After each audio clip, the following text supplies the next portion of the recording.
I don't know if many people know this, but this has been going on a long time. It's something in the queer theorist mind. There is this idea that there's a myth of childhood innocence.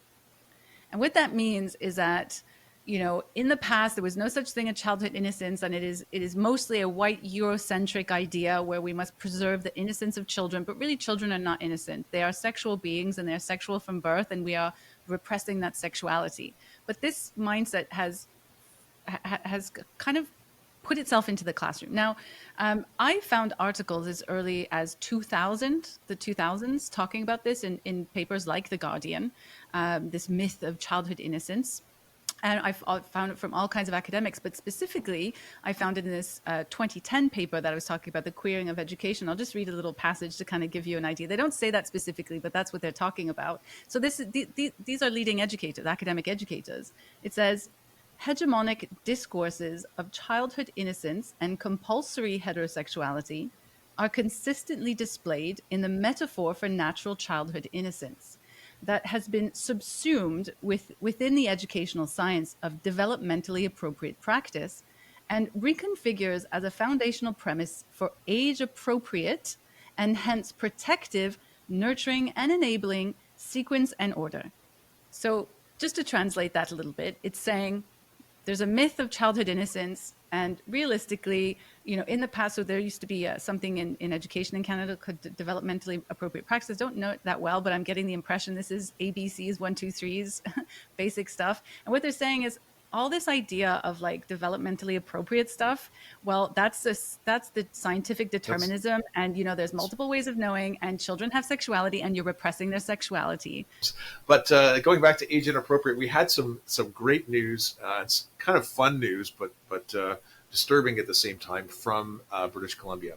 MLA Bruce Banman from Abbotsford, where there has been a ton of pushback.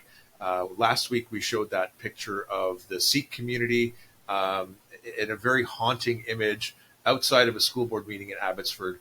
And Banman was reading from the book Eleanor Park in the legislature in Victoria. And there are three notable things to me about that. So the BC Conservatives are standing up, right? The head of the Conservative Party has stood up. I'll touch on that in a second. Banman is scolded by the Speaker of the legislature. Please do not use that kind of language in the legislature, honorable MLA. So the NDP's response was also notable as the third thing. The Minister of Education responds with safe, inclusive, age-appropriate platitudes about this book. And this is a book, as MLA Banman pointed out, they were taught. I'm not even going to repeat the language, but he pointed out that this was accessible to kids as young as 11 years old in Abbotsford school libraries. And that's heartening to me. It's hopeful to me that all of a sudden we were worried about British Columbia. I still am. I think we should be. But it's great to see that another province, at least, and this isn't a party in power, but a party hoping to be in power, has picked up this issue that parents are so concerned about. Our friend Pierre Barnes must be thrilled about this news this week. Mr. Speaker, I stand here today as a distraught father and grandfather. I stand here with parents in Abbotsford who are deeply concerned about sexually graphic and explicit content available in certain fictional books within our public school libraries to children as young as 11 years of age. Mr. Speaker, I would ask that the House brace themselves for the following words from one such book called Eleanor Park, and I quote, "I know you're a slut, you smell like nothing but a bitch and heat." Member, end quote. Member, please do not use that kind of language. I apologize, Mr. Speaker, and I actually would retract those words. Mr. Speaker, this language is deeply disturbing. As a grandfather, it shakes me to the core when I imagine that children could be exposed to this deeply disturbing, degrading language in British Columbia Public Schools libraries. Mr. Speaker, will this NDP Premier please answer to concerned parents, grandparents, and families in Abbotsford and throughout this province. Why is the sexually explicit book Eleanor and Park and others like it available in British Columbia public schools for children as young as 11 years of age? Of Education. Thank you, Mr. Speaker. I just want to say, not just as a Minister of Education, but also as a parent, that our schools are places which are, we want to make it, they are spaces which are safe, inclusive, and welcoming for all students. And the teachers are using resources that are age appropriate, audience appropriate, to give those values, give those teachings that are so important to create those welcoming environments. So I just want to reiterate this, Mr. Speaker, that the resources that teachers are imparting, that teachers are teaching, are age appropriate and they are audience appropriate. Party House Leader supplemental. Thank you, Mr. Speaker. I'm asking as a parent, as a grandparent, to the Premier, to the Minister, if the words I just read were inappropriate and unacceptable and clearly disturbing to this House, how is it that those same words are appropriate to be read by a 6th grader as young as 11 years of old in our public system? How are those words safe and inclusive? Minister of Education. Thank you, Mr. Speaker. I cannot comment on the particular books that the member is mentioning, but I can talk as a parent whose children are going to the public school system, who have gone through the public school system, and I have never encountered anything inappropriate being taught to my children. And I take such pride in our public education system. I am so proud of the teachers who are working every day. I, in fact, raise my hands to all the work that is happening in our schools. Our schools are very diverse places, Mr. Speaker, and as leaders, as school leaders, it is our responsibility that we respect that diversity and we are making our schools as safe as possible. Yeah, and we were just talking about age appropriateness. And so as I just explained, that they really don't believe there is such a thing as age appropriateness.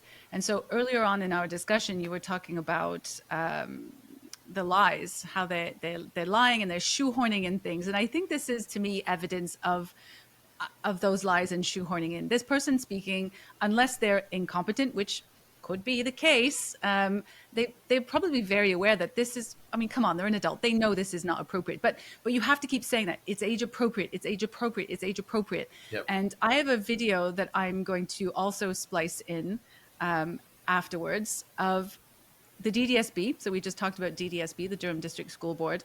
Deb Oldfield, when talking about the book Genderqueer, there was some issues around that this spring. Also goes on about saying, well, we can't possibly know what age appropriate is for children. We can't know that. Who knows that? Trustee Oldfield hasn't spoken to this, so I'm actually going to go to her.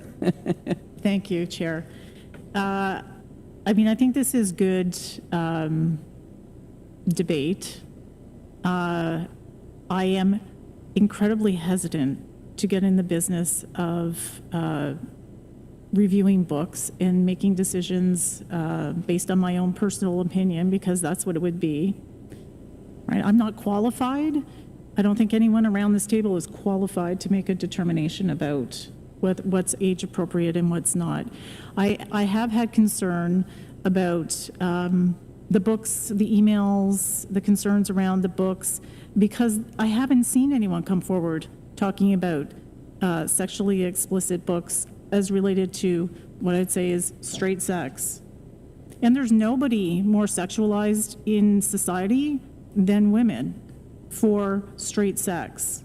So I really am concerned, and maybe it's true that this isn't an issue that is directed at the 2S LGBTQ+ community, but it sure looks like that. I haven't seen anything else, and I don't know how are we going to look at all the books? Are we going to look at every book and determine what's sexually explicit? Is there a process for that? Because if we're going to do this, if we're going to review books and say there is no erotica or sexually explicit books, then we better look at all of them and not target a community. And I think it's a very slippery slope, because the next time there's a delegation of the board talking about, Trustee Pinello mentioned this, I don't like this particular religion. That goes against my beliefs. I mean, then what? Do we screen that? Are we not going to be open to people being able to read about different religions, different beliefs? It's a very slippery slope for me, and I personally don't feel that I am qualified to make a determination about these books. I think that the process that we have in place is a good process, that we are reviewing books, that there is a procedure, and I hate to be reactive to a few people, and honestly, getting 10 emails is a few people. When you look at the number of students that attend our schools and the number of families that are out there, it is a small number of very vocal people. That is not enough for me to sway my opinion. What about all the people that are sitting there quite happy and not saying anything? What about all the families that have gay, trans students, children? I really... it is a great debate. I know it's a difficult issue. I know we're all uncomfortable with talking about sex, and we heard from a student trustee talking about how grade 7 and 8s are having sex. Should they be? Probably not. Are they? They are. So that makes a lot of parents uncomfortable. Parents are uncomfortable with the fact their children are having sex. Parents are uncomfortable with the fact that their children may be gay. That is why it's important to have information out there, because there has to be a place for children to go when it's not necessarily something they can do at home. Should they be able to? Certainly they should, but that's not the reality in a lot of homes. Well, parents know that. Parents are trying to protect their kids and but help them. The legislature is telling you it's all appropriate. That's what I'm saying. Like, different people are kind of using this idea to try to make you look the other way. Like, I'm seeing this a lot. And using the language, and this really, the diversity, equity, and inclusion language. And, when we got to John Rustad, who's the head of the Conservative Party, he called out SOGI 123 a couple of days before in the legislature. And the Premier lit into him about picking on kids and making them feel less safe in school and in their communities, and putting kids at risk of suicide by criticizing the SOGI curriculum and pointing out that so many parents are concerned about what's happening.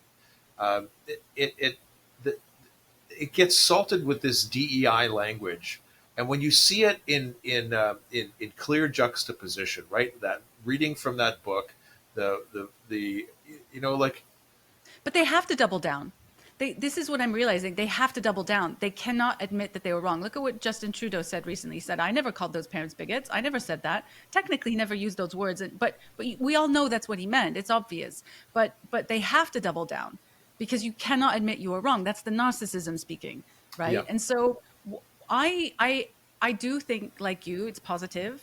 But I also think that we're going to face some hard times. We're going to face some difficult battles, because these activists, these people who are, in my opinion, indoctrinating themselves, who have indoctrinated themselves, really truly believe that what they're doing is right, that they really have to fight this.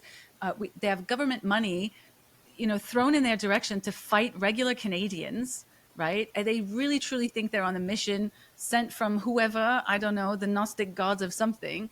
So they're going to double down, and they're not going to let go. And these people actually have quite a bit of power and influence. And so I think that we need to buckle up for a difficult ride.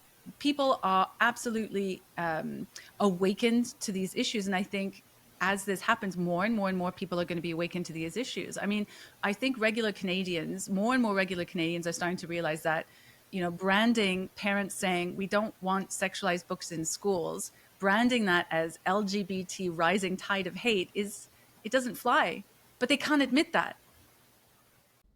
If you like this video, please consider liking and subscribing, or check out one of our other videos. Here's a couple of suggestions.